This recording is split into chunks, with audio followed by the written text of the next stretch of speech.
All right, yeah, I guess to follow up on that, I'll agree with that. That atheism, it's just the default position. I mean, it's just the lack of belief in God. So there's no moral standards. There's nothing. There's no nothing to appeal to. There's no tenets, anything as far as morality goes. So we shouldn't be surprised at all that morality would be wide-ranging among atheists. Now, if you don't believe in gods and you do want some sort of guided moral system, I guess you could become a humanist. That's something you could look into, and um, I guess I would consider myself a humanist as well.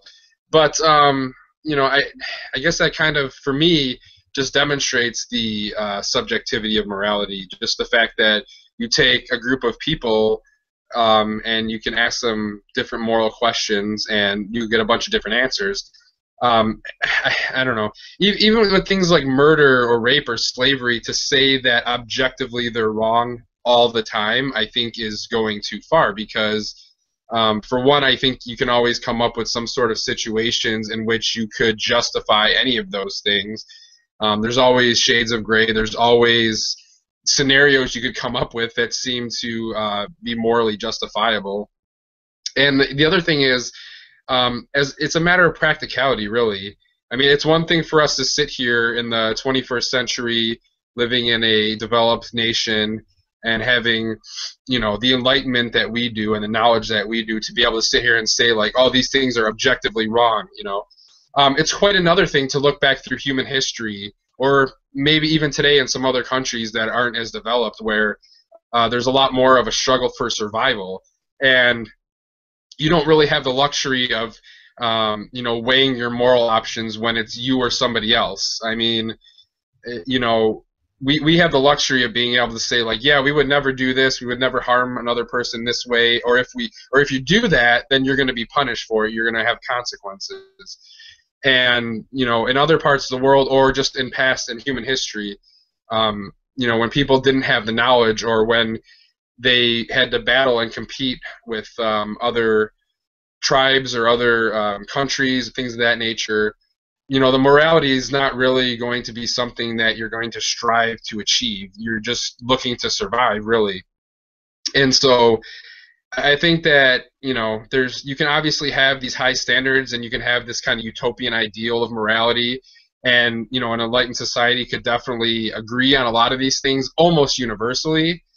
But I just balk at really saying that any morality on any subject could be truly objective. I think there's a subjectivity to it, regardless, no matter what the topic is, what the issue is.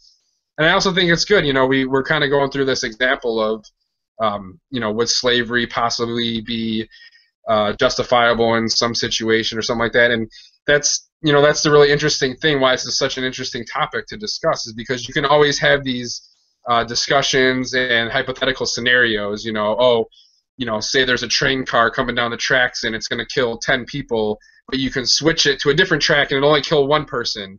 What do? Do you just kill that one person because it's less people, or is killing that one person wrong because you're choosing to take their life and changing the fate of everyone involved?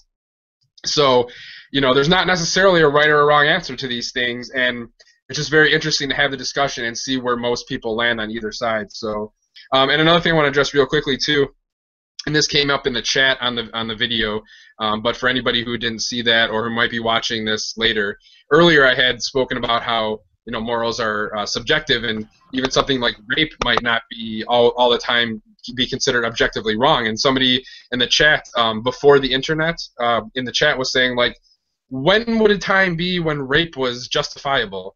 And I just gave as an example, like, okay, say there's the last woman left on Earth, and in order for humanity to continue, and she's refusing to procreate. Now, I know the feminists are going to love me for this one, but I know that's not really the best example either, because obviously, if there's one woman left on Earth, we're screwed anyways, just because of genetics and all that. So, okay, I'll revise that a little bit to say, like, the minimum viable population size of women all are refusing to procreate. And, we don't really need to get into this discussion. I don't need all your opinions or anything like that. I just wanted to clarify that, if anybody was curious from earlier. You know, so, and that's a discussion that could be had. You know, a lot of people wouldn't mind if humanity went extinct, and then a lot of people would say it's more moral for humanity to continue existing than for these women to have their autonomy and their personal individual liberties and rights and things of that nature. So I just wanted to mention that had come up earlier.